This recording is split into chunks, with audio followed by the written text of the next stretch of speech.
Welcome to a new episode of the Sports Mecca podcast. I'm your host, Stephen Abramo. As always, I'm joined by my co-host, Sam Hangeli. Today, we are joined by former Kansas Jayhawks men's basketball player and former professional basketball player, Travis Releford. Travis, Sam and I appreciate you for coming on the podcast and being able to talk about your playing career. Oh, no problem, man. Thanks for having me. We have a lot to talk about as far as your time in Kansas, playing overseas, and some stories that you played in college. But to start, uh, and you can correct me if I'm wrong, but you retired from playing basketball 5, 6 years ago, and you're now living in Iowa. Update us on how your life is going right now. Yep. So since I've retired, moved to Ankeny, Iowa. That's where I'm living currently. Uh, my wife is from Iowa. We have a son. His name's Royce. Believe it or not after Royce White. Mhm. Uh, I get that a lot living in Iowa. Mhm. Uh, yeah. So been here. I've been working in the medical industry, medical device sales for the past 5 years, and enjoying it, loving it.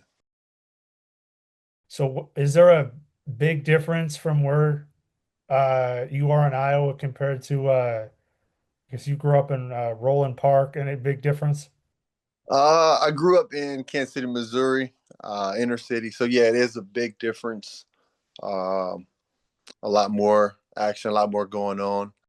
Um, as far as out here, it's Mhm. very quiet, Mhm. easy living, not as much traffic. So no complaints from me at all. So is it mostly Iowa State and Iowa fans? Do you ever come in contact with Kansas fans? Yes, a lot of Kansas fans live out here. Believe it or not, a lot of my neighbors are Kansas fans. But yeah, you see a lot of Iowa State, and I cheer for Iowa State because the rivalry. My wife's family, big Iowa State family. So yeah, I'm always cheering for them when they're not playing against KU. Mhm. Right. So you played professionally overseas. So right after you finished your Kansas career from 2013 to 2018 in several countries. Talk about those experiences and for you, played your entire life in the United States, up through, in college and in high school. How did that compare playing in the US and then playing in Europe? Well, comparing, I would say it was a different style, more of a team like togetherness. They run plays almost every other time down. It's not as fast up tempo as it is being in the States. Um, I mean, you got some athletes in Europe, but you don't see as many as obviously as you do in the NBA. Uh, I had a lot of fun. Uh, Majority of the teams I played on, I was a go-to guy, so I got to have that kind of excitement and that leadership on all all the teams all the teams I played on. So that was kind of fun because a lot of the cities you live in, they're small cities. You're on like commercials there, so you're like the guy of the town or whatever. So you're like their NBA guy. So they look up to you. You're out about in the cities, people taking pictures, signing autographs and stuff like that. So you're getting treated like a star over there, but obviously you're not living the NBA lifestyle. You're not making that kind of money. But overall, you get to see the world. I got to play basketball. So doing what I loved all over the world was one of the most fun things. Yeah. So what were the countries that you did end up playing in? Then if you had to pick a country that really stood out to you the most, what was that? Gosh. So I played in Belgium 2 seasons. My first season, I played in the championship there. Uh, Played in Poland, Lebanon, Cyprus, sheesh, Canada for a little bit. Trying to think. Israel. I won a championship in Israel.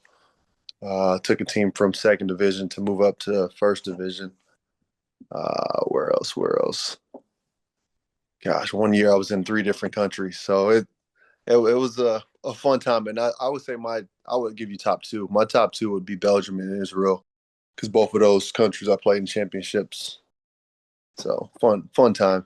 Yeah. Did you ever come across when you were in overseas played against the same people that you played against in college? Yeah. There were several teams. I actually had Russell Robinson on my team in Poland. So that was cool to have a teammate of a guy that I looked up to, when he played at KU. We played against Darnell Jackson. He was on another team in Poland. I'm trying to think who else. Sharon, I played against him in Europe. I think that's about it that I can remember. Yeah. But you see a lot of guys that you played against through your childhood or in college that, played at a high level over in Europe and you know them or played against them. So it's a fun time. Yeah, well, Sam and I's ball knowledge of college basketball players in your time is extensive. So, if you would drop a name of some of the like major players that played in the '08 to 2013, we would have a feeling of where they came from. But transition to back to your time before the European stint when you were in the United States. Um, so I do apologize. I knew that you're from Kansas City, Missouri, but you did end up playing high school ball in Roland Park at Bishop Miege. So local connection, obviously, with everything going on with Sam and I were so close to the KC metro area. Mhm. We were like elementary school age when you were like playing at the high school level. So I I remember a little bit of your name when you were playing at Bishop Miege High School, and I did hear that Bishop Miege had like a really good national ranking. Yeah. Um, so for Sam and I, like, how good was the competition that you played at Bishop Miege back in the mid 2000s, and what was just the Kansas City hoops culture like back then? I would say overall it was pretty good. Uh, my team was loaded because we had, I don't know if you know Willie Reed. We had him, my brother Trevor Releford, and a few other guys that went on and played Division One basketball or football or sports somewhere else. Uh, but yeah, I would say overall we had some tough competition because we were a 5A school playing against all 6A schools in Kansas, and high school didn't have a shot clock, so Mhm. if they go up 1 or 2 points, they'll kind of stall it out. So that kind of sucked. I don't know. Have they changed that yet? Do you guys know? In Kansas, they've utilized a shot clock, it's 35-second shot clock. Oh my gosh, I probably would have averaged 50 if we would have had that. Yeah. No, there was a time in high school where a team went up. It's like 4-2, and they literally we were in zone, and they just dribbled the ball at half court. Mhm. But like I said, overall the talent was good. I mean, you had Raytown, Raytown South. Um, Hogan was good. They had Marcus Dimon. Um, Raytown had Dominique Morris. Their team was loaded. Rockhurst, Connor Tehan, their team was pretty good. Um, St. Thomas Aquinas, they had a pretty good squad. I mean, you had several schools that had some guys that probably didn't go play high Division One anywhere, but good enough teams to go win state in whatever class they were playing in. Uh, and then with our school, with Bishop Miege at the time, like I said, we had Willie Reed. He went on and played in the NBA. My brother played 4 years at Alabama, played professional all over Europe. And then I was, at the time, one of the highest recruiting guys in Kansas City. So that helped with the national rankings. So, yeah, overall, I thought we were pretty good. Yeah. Did you have any battles with Connor Tien in high school? Yeah, I played against all those guys I just named. I played against Connor Tehan. He had my number in high school. Their team got me every time. Mhm. When I was at Central High, even and when I was at Bishop Miege, uh, Raytown with Dominique Morris. They they beat us in the Hy-Vee shootout. Trying to think who else. We lost to Connor T in the Hy-Vee shootout as well. So it was some good competition. Even though we were ranked nationally, we had some good competition. Right. So, uh, big part of this podcast is obviously going to be your time at Kansas. So, transition into your time at Kansas. Was Bill Self in Kansas one of the many recruiting offers that you got, or did you get a lot of national offers to play different parts of the country? How was the high school recruiting for you? And obviously, did did knowing about the history of Kansas basketball, help you with the recruiting? Well, when I first got in the recruiter or hit the recruiter market, it was my freshman year. I was ranked pretty high. I think it was like number 2 or 3 in the nation behind like Tariq Evans and Brandon Jennings or whatever. I don't know. You guys can look that up or whatever. But yeah, I was started off really high, so I was getting a lot of attention from pretty much all the schools across the country. It was easy to narrow it down to KU with being from Kansas City. Back then, we didn't have the NIL deal, so my family couldn't travel across country to come see my games. So picking Kansas was an easy decision for me. It was close to home, and I wanted, my family to be there, siblings to be able to watch me play at that level. Mhm. Yeah, did you ever try to persuade Trevor to join you? Of course, of course. After his freshman year, well, before he went to Alabama, but after his freshman year, for sure, we had talks. And back then, once you transfer, you had to sit out a year. But yeah, everybody was trying to get Trevor to come to Kansas. And what I mean, everybody, coach, family, me, everybody was trying to get him to come back home. Yeah. So just an extension of the previous question, like how much Kansas basketball did you follow when you were a kid? And then were there certain players that played in the like early Bill Self era? So like 04, 05, or like the Roy Williams era that you watched or followed?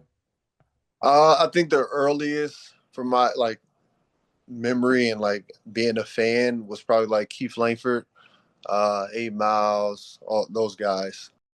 Uh, really loved Keith Langford's game, and then years later, seeing Brandon Rush from Kansas City play there. So those some guys I looked up to, uh, and yeah, and was a huge fan from around that '04 era. Uh, Yep. okay, so when we've had several of the former Kansas players on, we're definitely interested in their thoughts on their initial impressions of Bill Self. Mhm. Was uh, was Bill Self when he was pitching you to come to Kansas and he was recruiting you? Compare that to when he was recruiting you, and then your very first practice or even first year you had with him in the was it the 0809 season? Uh, yeah, I mean that goes with all coaches. Let's just start there. Like they'll, hey, we want you here. I think you'll be a good fit for our program. They all like sell you on that, but once you get there, you got to put in the work. You got to work, and I mean, Kansas, Duke, North, any top school in the country, like the coaches are going to, blow smoke. Hey, you're a great player. Like you can help us win. You can help us win now.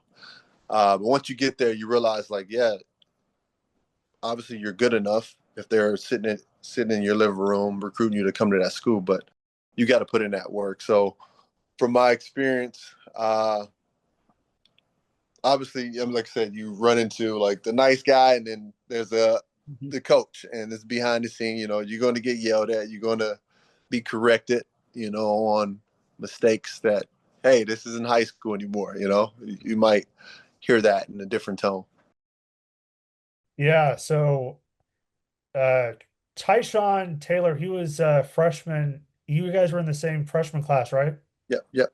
Okay, so uh was Tyshawn like a guy that, I mean, he didn't come from Kansas City, he came from New Jersey, the East Coast.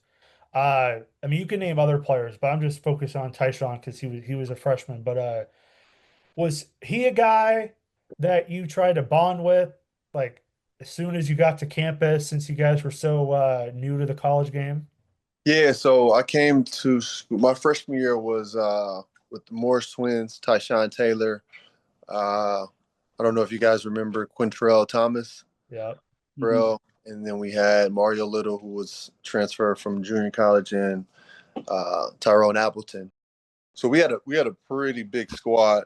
Mhm. Uh, Even though the two Mario and Tyrone wasn't freshmen, I mean they were new to that level as well.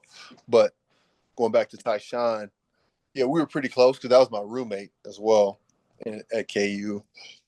Uh, but yeah, no, I mean it was a learning experience. Any freshman that comes from high school and play on that high of level, it's a learning curve on how to work. You think you worked hard in high school until you get to college, and everybody's as strong and as athletic. So I mean, running into that and figuring out how to catch up and adapt to the college speed.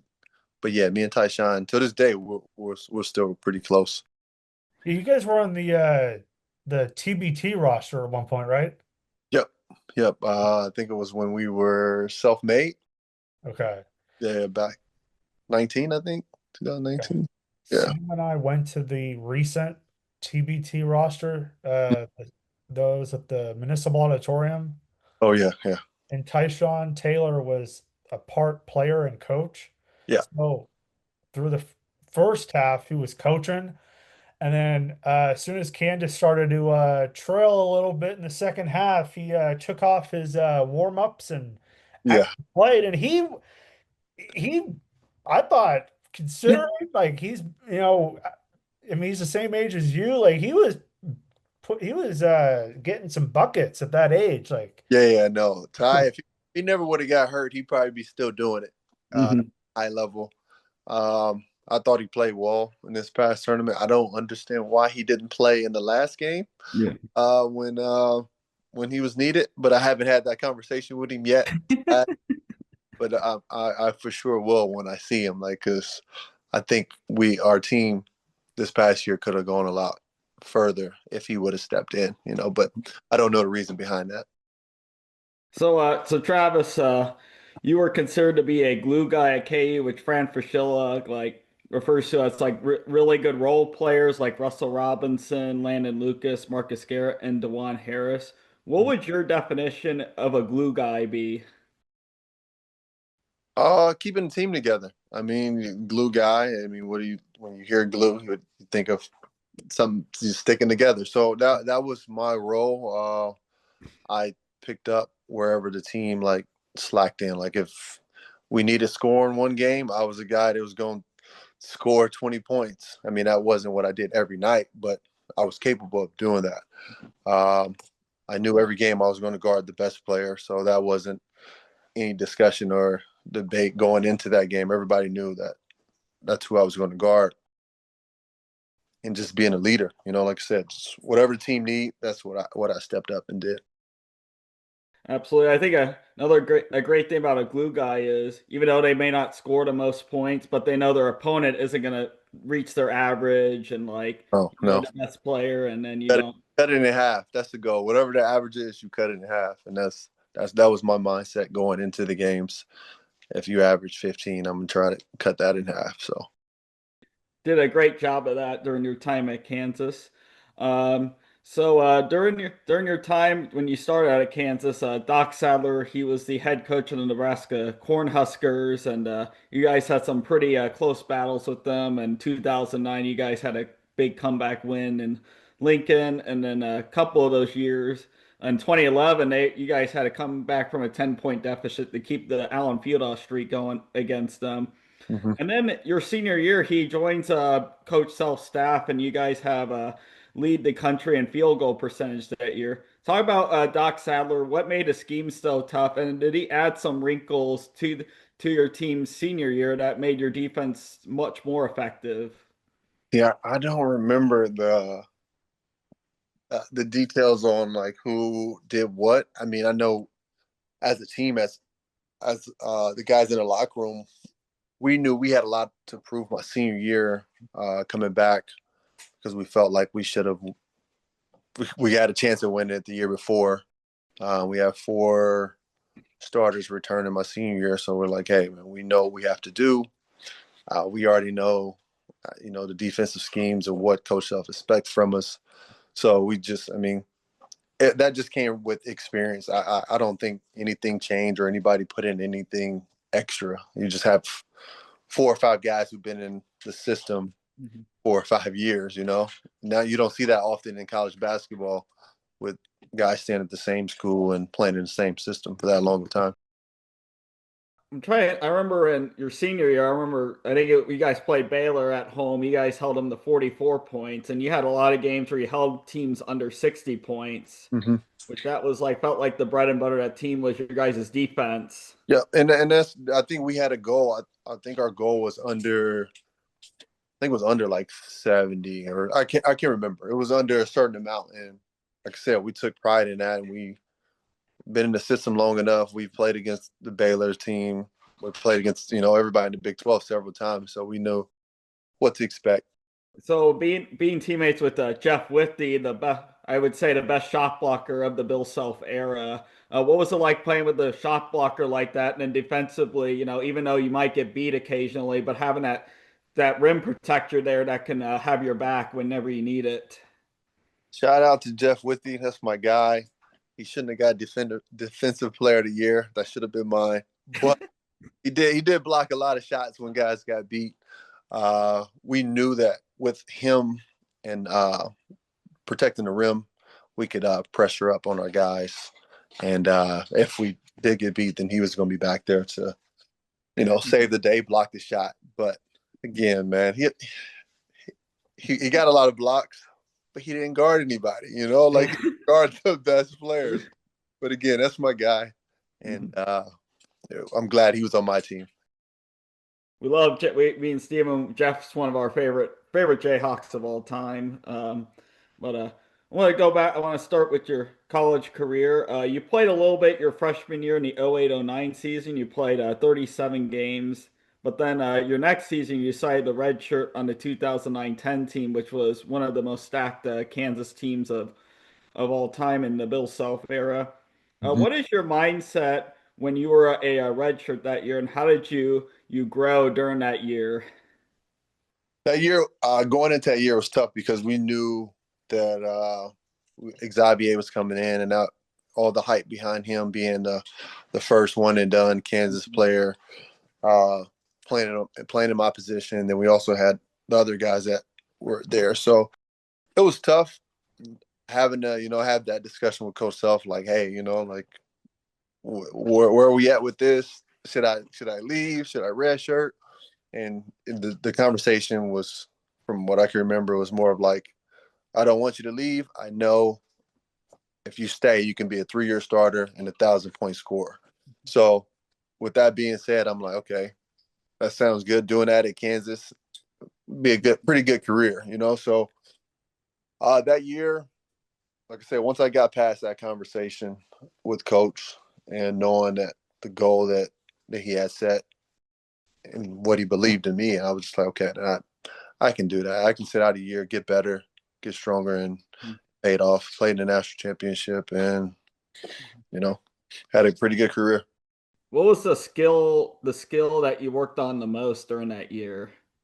I was everything. Getting stronger. My shot.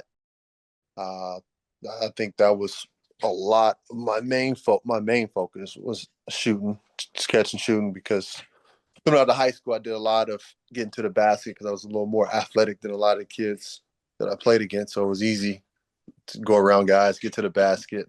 Didn't really have to shoot a lot. But when I got to college, like you said, everybody just as athletic and fast. So being able to just catch and shoot was a lot of things I keyed and focus on. When you were during that redshirt year, were you like the main like guy on scout? Were you like reading those scouting reports and trying to emulate what their opponents? Yeah. So there was as a red shirt, there was no such thing as a bad shot. So I was jacking all type of shots and had it was probably one of my most fun years. Once I got past of like being bummed out of sitting out, most fun years, getting better as a student athlete. I got to enjoy college without the pressure of going to play every couple nights. But it was a fun time. Now I transitioned to a game that was a lot of fun to be a part of. One of the most memorable games, and probably the most memorable game of the Bill Self era at Allen Fieldhouse when the Missouri Tigers came into town for the final time as a member of the Big 12. You guys were down 19 points in the second half, but then you guys like fought your way back, sent it to overtime, and won that game 87 to 86 to win the I believe it would have been the eighth straight Big 12 title that year. Mm-hmm. What was your favorite memory from that game? Thomas Robinson block. That is the highlight of that game. I don't remember much of it other than that it being really loud and the conversation Coach Self had at halftime when we were down. We're thinking he's going to come in and like yell at us, like what are y'all doing? Whatever, get after us. But it was like, hey guys, relax. In 20 minutes, we're going to be in this locker room celebrating. And I don't think it was much more than that. And we all just stood up, like, all right, let's go, and went out and made that comeback. And sure enough, we were in that locker room celebrating Yeah. afterwards. Yeah, I remember because I went to the KU West Virginia game 2017 when they set the Guinness World Record for the loudest decibels. But I've heard people say like the Thomas Robinson block, that was really the loudest time Allen Fieldhouse ever got, and you couldn't really record it at the time, but everybody said it was louder on that block than it was when they set the record. Yeah, I wasn't there when they made the record or the current record, but I know when you made that block, it's the loudest I've ever heard that building, and it was a fun time afterwards. Travis, one thing I remember, you might not remember this, but after the game ended, because Missouri had the final shot in that game. Yeah, And and Marcus Denman made the shot. yeah, but it was after the buzzer. I remember the game was over, and then obviously Bill Self like put his hands up in the air. He was like so Yeah. happy. But you, I believe, took your jersey off. Yes, I did. Took the jersey off, stood on the what is the first row of fans? I think the fans sit in the first row now on the sideline. Yeah, stood up there, waved my jersey around. I mean, that was a big game, being down against your rival at home, 19 points. And then we should have beat them at their place. And they kind of taunt us after the game, running all in the crowd surfing. So I just gave them a little, just tiny bit of taste of what they gave us at their place. Yeah. What was it like traveling to Columbia for those games? Like, what was it like the day before the game, and then obviously what was it like during the game? Their fans are intense. That's the best way I can put it. I'm trying to think the last time we played. Like the last time we played there, like I said, we should have won that game. Mm-hmm. And their fans, again, you have to be there. They're intense, and they can be a little inappropriate at sometimes. I mean, obviously, we're their rival team, but it was a fun rival, and I'm glad they still have it. Right? They still got. Yeah, they're playing it this year for at least 2 more years at T-Mobile Center in Kansas City. Yeah. So That'd be something I hope they keep going. yeah, I'm glad to see that they still have it. But it was a fun rival for sure. Yeah. Were there any fire alarms pulled in a hotel room in Columbia? No, we didn't have any of those issues that I can remember. Obviously, you have people like throwing stuff at the bus, like little tedious stuff, but nothing too crazy to be worried about. Yeah. That's good. I know that there have been former Kansas players who have had a lot worse experiences than Yeah. I they mean, let you experience. I don't remember any of my stories being like nothing crazy when we've been down there. Well, so during that 2011-12 season, after the Missouri game, you guys win the eighth straight Big 12 title. Then you go into the NCAA tournament as a 2 seed that year. You end up making the national championship game. You face Anthony Davis, the first overall pick that year, and then Michael K. Gilchrist, who I believe was the second overall pick. Mhm. And then you had like great guys like Marcus Teague, Darius Miller, and Terrence Jones. But I want to talk about before we go to that game. I want to talk about the path to get to that game, which you guys had a bunch of come from behind wins, which you came back against Purdue that year. You came at the Sweet 16 game against NC State, which you only scored 2 field goals outside of 5 feet, which you got to rely on layups and free throws that game. Crazy. Yeah. And then you had that comeback against Ohio State. I think you were down like 13 in the first half, but then cut it to 9 at halftime. Mhm. What was it like making all those comebacks? And then how much did that Missouri making that 19-point comeback against the Missouri Tigers ended up helping you guys be able to make that run to the championship game? Yeah, so that whole season, man, like a lot. You named all the games we were down and came back. Our Mhm. 80% of our season was like that. We were down at some point, and then we just came together and clicked and made a comeback. That was our whole season, and we were known as the comeback kids before the original. The team who just won it against North Carolina in the championship, but we were called the comeback kids because that's what we did. We knew like, okay, let's wake up, let's come out and play, and knowing that we've been down in situations, including the Mizzou and all the games after leading up to the championship game. Uh, I think our conversation after losing the championship game is we just ran out of time because if you go back and watch that game, a few plays like Elijah traveling on the three, Yes. we're down 6, and he jumped, came down and shot it, or like shot fake and came off the ground, and then made the three, but they called Mhm. a travel. He makes that. We're down 3 with maybe a minute or something left. Yeah. We'll have to foul. Who knows how that game would have Yeah.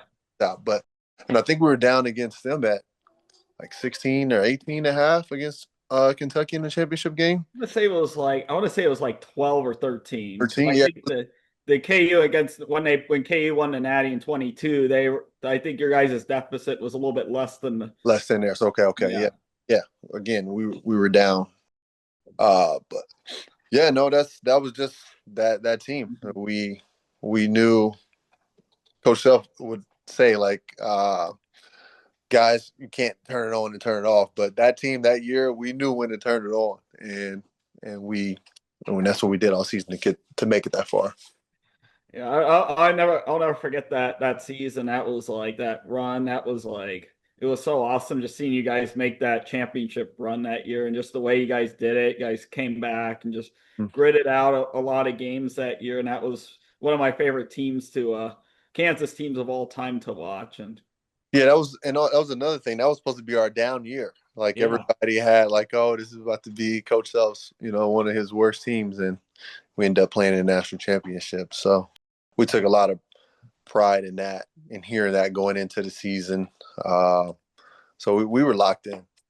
Did you expect Thomas Robinson to make the jump that he did? Because you were in a similar boat as Thomas Robinson, you were in a similar boat as Elijah Johnson.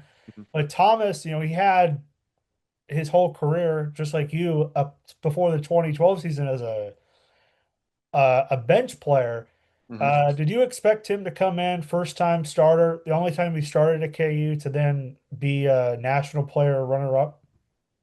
Yeah, I mean, wasn't surprised at all because we saw the work that he put in to get to where he was. And you got to understand who he's playing against. He was playing against the Twins. Like I'm trying to think if Cole was there. Yeah, Cole would have been there Yeah, his Cole. freshman year. So Cole, he's playing behind Cole, learning from getting experience from that. Both of the Twins. So yeah, he did his time, and when he got his time to get out there and shine, and it was everybody got to witness the greatness of Thomas Robinson. And another moment just from your time in the 2012 season. Do you remember the halftime buzzer beater in the Ohio State game where you made the layup like right in the buzzer? Yes. I'm trying to think. How did Jeff get a block, and then we went on the break or something like I that? think so. Yeah. I think Jeff got a block, and I ran out a little bounce pass up for a quick layup, and yeah, that gave us momentum going into halftime of that game, and also going into that game, we had all the hype or the talk behind. Oh, we're not able to beat them because they didn't have who was a big Solinger. Have Solinger when we beat them at home. So we were like, okay, we got to prove them wrong. So we had a lot of motivation behind that game.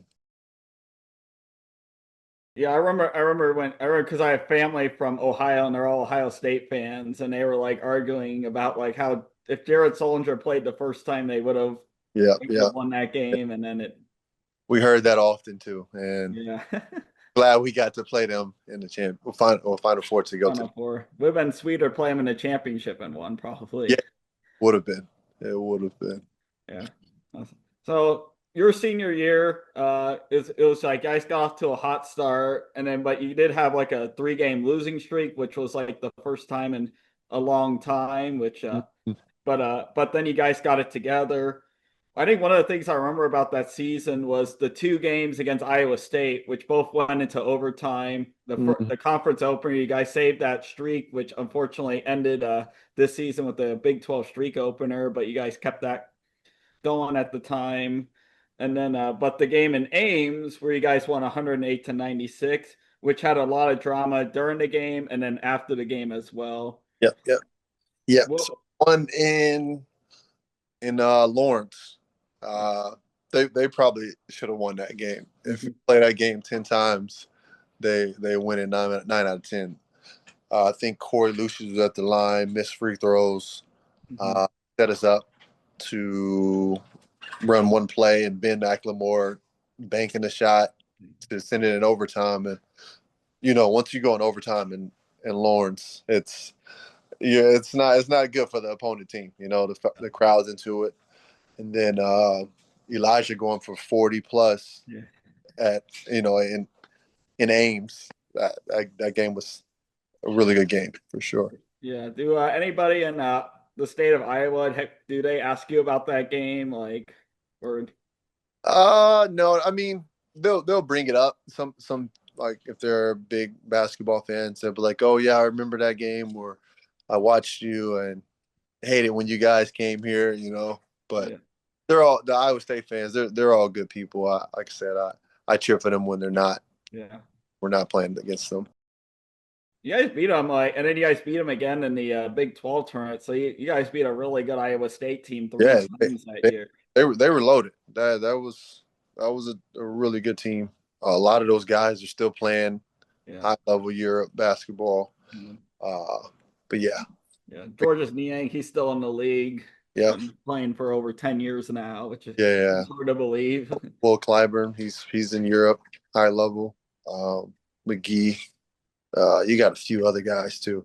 Melvin Edgem on that team too? Was he on that team? I think he might have been gone that year. I'm not sure.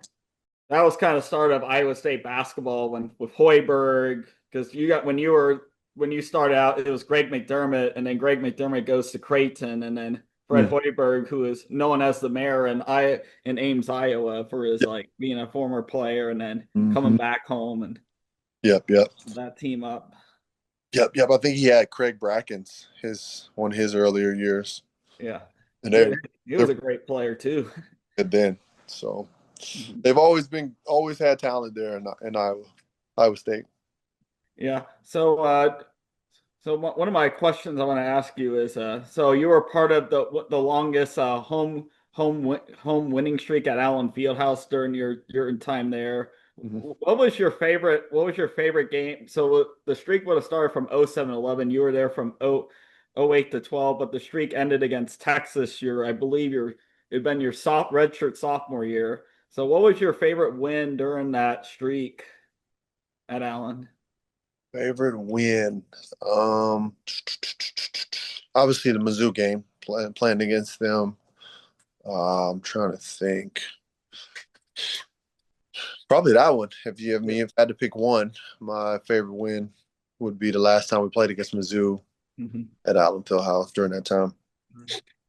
But the Texas game, it's kind of a tough one Yeah. because Thomas Robinson mom passing the night before, so the team was all up, you know, Mhm. trying to be there for him.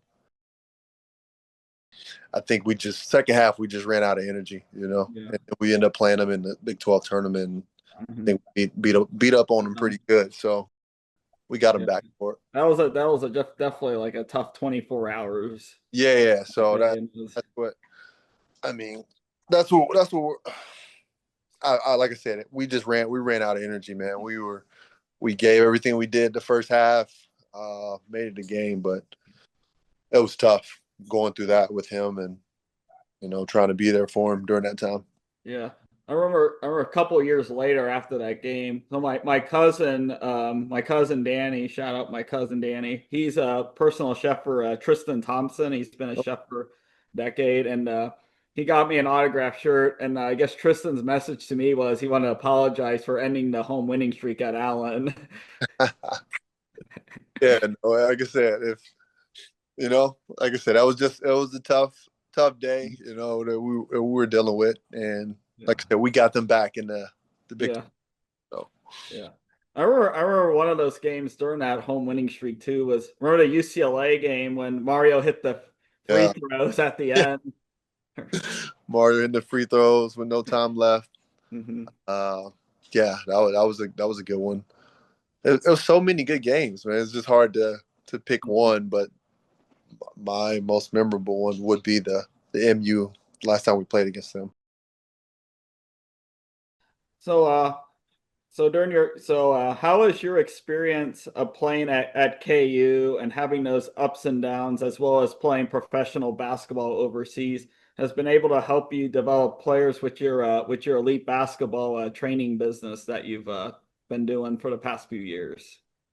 Uh, I would say it helped me in life, just being able to overcome adversity, going to college, being a highly recruit guy, not playing right away, making a decision to get better, overcome, all the critics and you know people doubting me, has carried on, and I have the experience that I could give back to kids that are trying to make it to the next level, uh, because I've been on every level of from being a cheerleader at the end of the bench to being a guy, starting and scoring, being a leading scorer of the game. So I've experienced every emotion you can have as an athlete at a high level. So with that experience, I can, you know, kind of coach kids and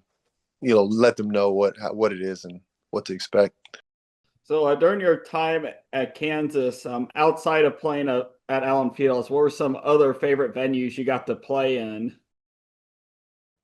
I'm trying to think. In the Big 12, I would say playing at Iowa State. That was a fun place. Their fans always showed up, Mhm. and K State. I think how they have their fans set up is kind of cool. They got them all, on Mhm. center court or on the side of the court, all the way up to the top of the stadium. Uh, and they always show up when we come there to play. So those are probably the two places we Mhm. enjoy playing the most. Well, I enjoy playing the most.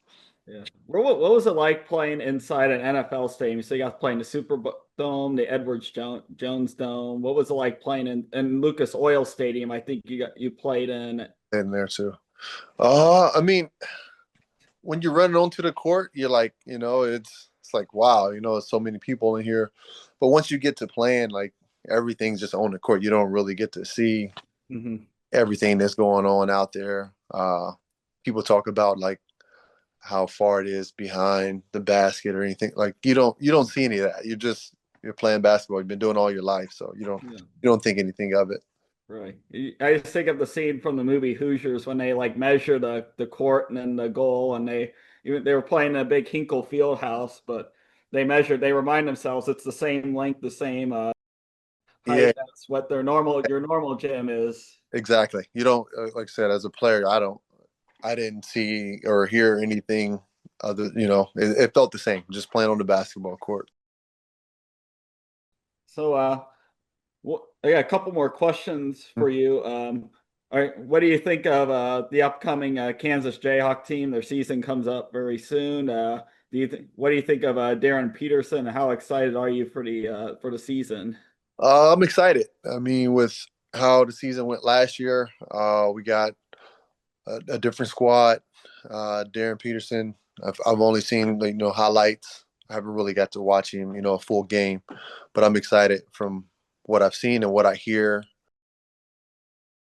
I'm for sure going to be back at a few games this year, Mhm. uh, but I think we'll be better this year than we were last year or in the Yeah. past years. Do some of the current players ever reach out to you for advice or just like at all since you've left? Necessarily advice, but we all keep in touch. We're Every year we try to get back for I don't know if you heard of the Round Ball Classic. Yeah, We try to get back State. for that. So guys reach out to each other to see who all is going to be back for that weekend. But I'm still close, like I said, with Tyshawn, Kevin Young. He lives in Lawrence. Mhm. Elijah's in Kansas City. So yeah, we all try to keep in touch. Yeah, very cool. And I thought it was cool when I went to the TBT. I seen the current players. I saw like Darren, Flory, El Marco, and a couple others. They were there watching the JHX team play this year at Municipal. I thought that was pretty cool to see like the current team go watch some of the former guys play and support them. I think that's shows you how what Kansas basketball is all about and how they celebrate their past and then also like their current players as well. Oh yeah, I mean, you got Coach Self being there 20 years. He welcomed the guys that played before him to come back, and uh, they do a good job at allowing guys to come back and be a part of the practices and hang around the current guys. So, and with the guys who are there seeing that, it encouraged them to come back as well. So you're gonna always see guys coming back and want to be a part of it. My final question to you, Travis, is any advice to those chasing a dream? Uh that yeah. I mean, I guess just whenever you come across a tough time, just keep fighting. Like look at my story. Like I said, I was a guy who was highly recruited, didn't play right away, and stuck it out and end up having a great career, playing a national championship, and having a good career over in Europe. So just don't let the tough times keep you down, and continue to get better at whatever it is you're doing in life. I love that. That's a great message. Yeah. I hope everybody hears that and we'll be better because of it. Yeah. So I got a couple of fun related questions. Before we wrap it up, uh, which so you cannot count players that you played with from 2009 to 2013. Mhm. So players that you saw play at Kansas before or after you. Mhm. What are five players that you wish you had the chance to play with at Kansas? That's I would say B Rush being the Kansas City guy. Um, Joel. Let me think. um, Keith Langford. Uh, Let me think. Frank Mason and Devontae. Mhm. Okay. Yeah, yeah, Yeah, yeah. that's a good starting five right there. Yeah, those those be some guys that would be fun to play with for sure. Because both Sam and I are like encyclopedias for this. Aaron Kraft, what was your opinion of guarding him in the two games that you played? That guy was like a workhorse, man. Like, um, I'm trying to think. I don't just outworking him. That was pretty much it. It wasn't really much to think about. You just can't let this guy outwork you because that was one of his things he did. Um, okay, so two other guys. It might bring some really tough memories, but Trey Burke, was he really? I mean, you played him in your final college game, and he ended up having, a successful NBA career. Yeah. How was he, as a player for that 1 year, for that one game? Uh, Second half, because I mean the first half I don't think he had that many points. And I was guarding what was the wing guys they had on that team, Glenn Robinson the right? third. And then they had another kid that could shoot it really good, played in the NBA as well. Oh, Karis LeVert. Yeah, yeah. So I was guarding those two guys, and I had every maybe a few chances of guarding him. Um, Going back to that last play, maybe I should have stepped up and guarding, but I knew. Well, we had a plan to switch, and the person who was supposed to switch didn't switch up, and he was able to get that three off. So, uh, he had a really good game, and I think because of that game, that kind of helped his jumpstart his NBA career. Yeah. Like, Yeah. You didn't have to guard him that much, but just how good was Anthony Davis for we played him twice. You played him in the Champs Classic and the National Championship. So like how good was he in college? And then did you know that he was going to be what he is in the NBA? he was a great defensive player. I did not know he was going to turn into, I mean, the player he is now. Obviously, his offense have improved a lot. Because I think in that game, the championship game, he only had like what 4 points, maybe. Yeah. He Yeah, struggled. yeah, yeah. So he wasn't like offensive dominant in college, but he definitely changed the way people played Mhm. on the offensive end because he was a rim protector. I mean, you went to the rim, you knew to adjust it because he was going to most likely block it. So uh, he was good in college, but turned out being a really great player at the next level. Yeah. Yep. So Sam alluded to it a little bit. Before we let you go, do you have a message about the basketball camps that you're doing? And then how can people who are listening know more about that? It's not really any camps. I do individual training here in Ankeny, Iowa. Um, um, just social media. A lot of my kids come through word of mouth. I don't really promote it as much as I could right now because I don't have like a primary gym location.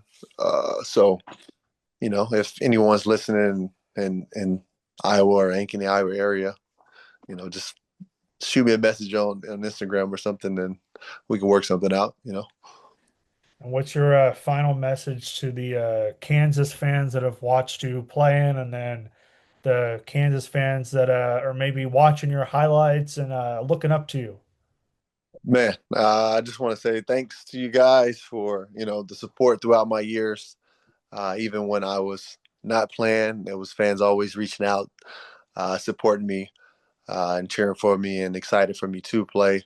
And even after Kansas, fans reaching out and showing their appreciation of me playing at KU. So I just want to say thanks. Thanks to all the fans that continue to support me throughout my career and life. Yeah, absolutely. So our podcasts are available on several platforms. The Sports Mecca podcast on YouTube. You can search that. all of our latest episodes in video format are posted there, and Spotify, Apple Podcasts. Once this is posted, it'll be posted on there also. So our listeners or other Candace fans can get to listen to the audio version. But Travis, we really appreciate you coming on and continuing some of the traditions of having some former Kansas players come on, but also former Kansas City basketball stars. Yeah, no, thanks for having me. Appreciate you guys for reaching out and asking me to do this. So wish you the best with this, and hopefully y'all can get some more KU guys. If you need help, just let me know. I can reach out to some guys for y'all. Thank you, Travis. Thank you for coming on today. It was great to learn about your story, and I wish you nothing but the best. I appreciate it, Sam. Steve, y'all have a good one.